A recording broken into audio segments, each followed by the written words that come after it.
passar a palavra para o Ricardo Vieira, do setor acadêmico, membro do grupo de pesquisa de dignidade humana da PUC.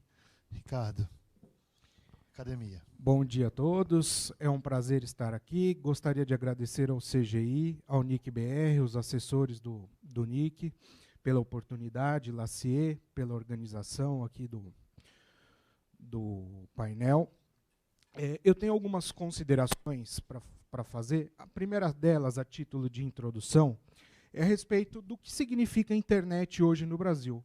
A internet hoje já é considerado um direito fundamental.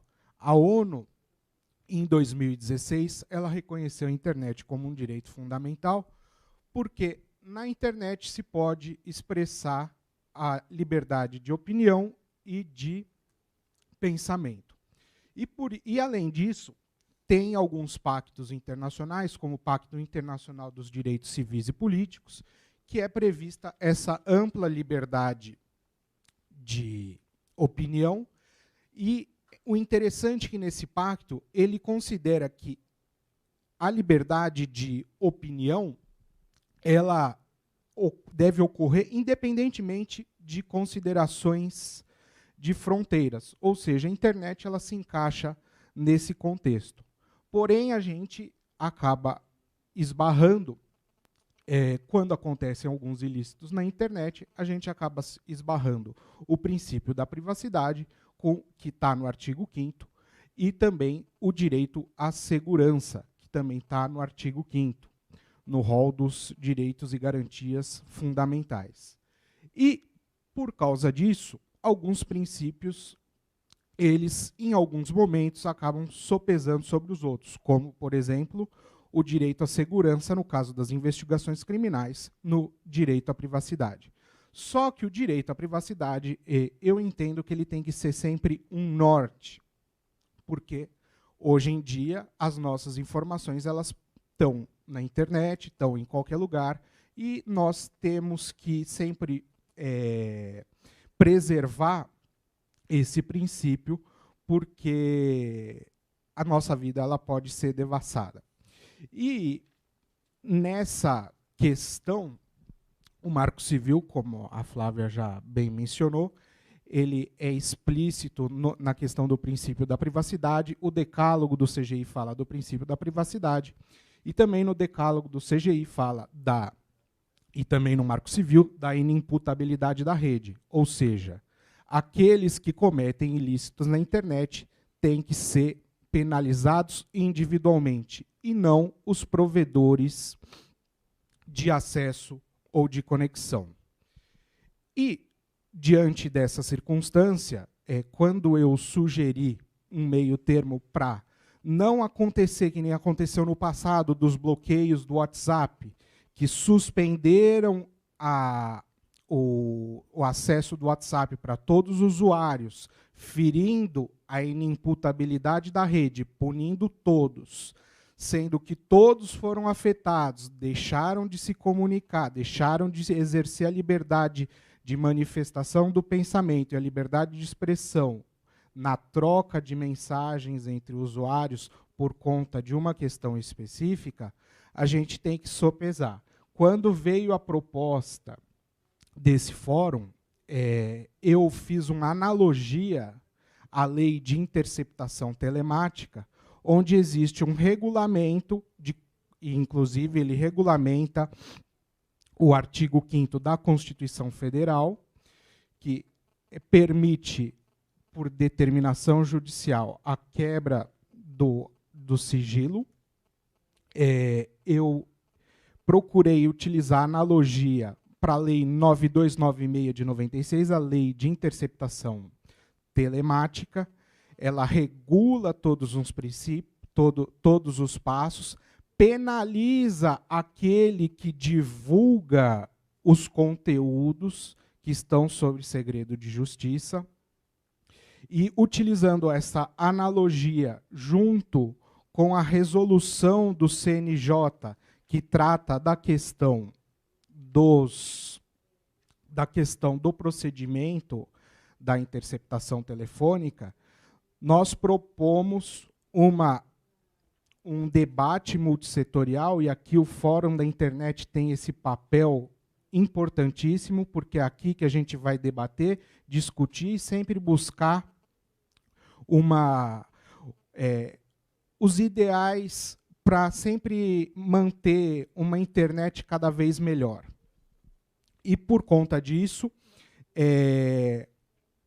a resolução do CNJ ela disciplina a questão de como deve ser o procedimento, como as autoridades que requisitaram as informações se devem reportar. E, além disso, eu penso que essa resolução ela tem que ser aprimorada para incluir, aí nesse debate multissetorial, incluir essas questões, essas mesmo que transitórias, essas questões relacionadas ao IPv6, ao IPv4, com o protocolo NAT.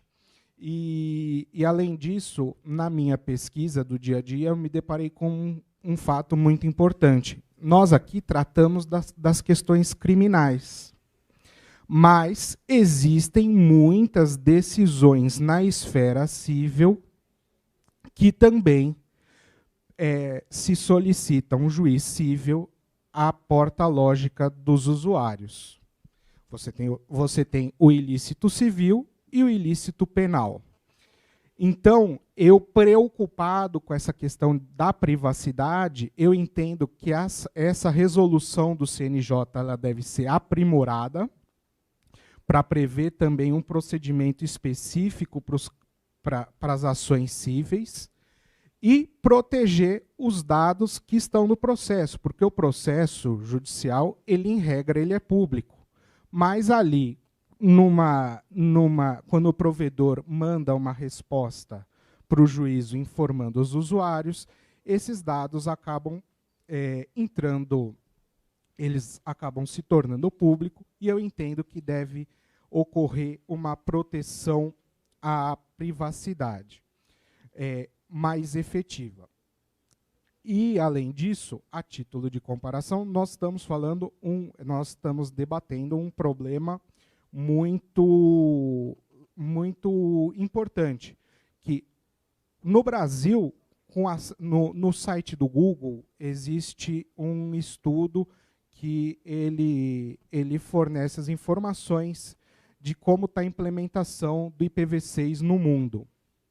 No Brasil, nós temos, com acesso de hoje, de 5/11/2018, nós temos apenas implementado 26,33% dos IPv6. A gente ainda caminha para os 100%, entendo que é um processo longo e paulatino, porque depende de questões tecnológicas, e, a título de comparação, por exemplo, no Timor-Leste, não existe nenhuma conexão em IPv6. São essas as minhas considerações. Reitero que a Resolução 59 de 2008 do CNJ ela precisa ser aprimorada, porque ela trata das interceptações e da quebra de sigilo informático telemático. Acho que precisa aí se pensar e se debater nas questões das ações cíveis.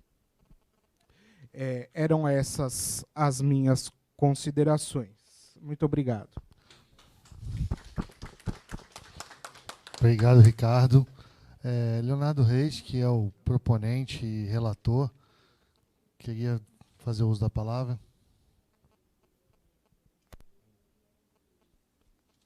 Só primeiro agradecer a presença de todos na mesa, o público presencial que veio de longe também, queria agradecer, né, a participação de vocês. E tá, agora vai, vamos lá.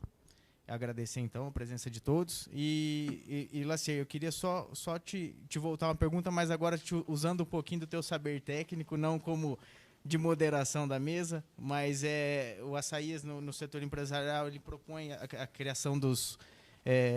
Fique ligado e acompanhe as nossas redes sociais. Um abraço.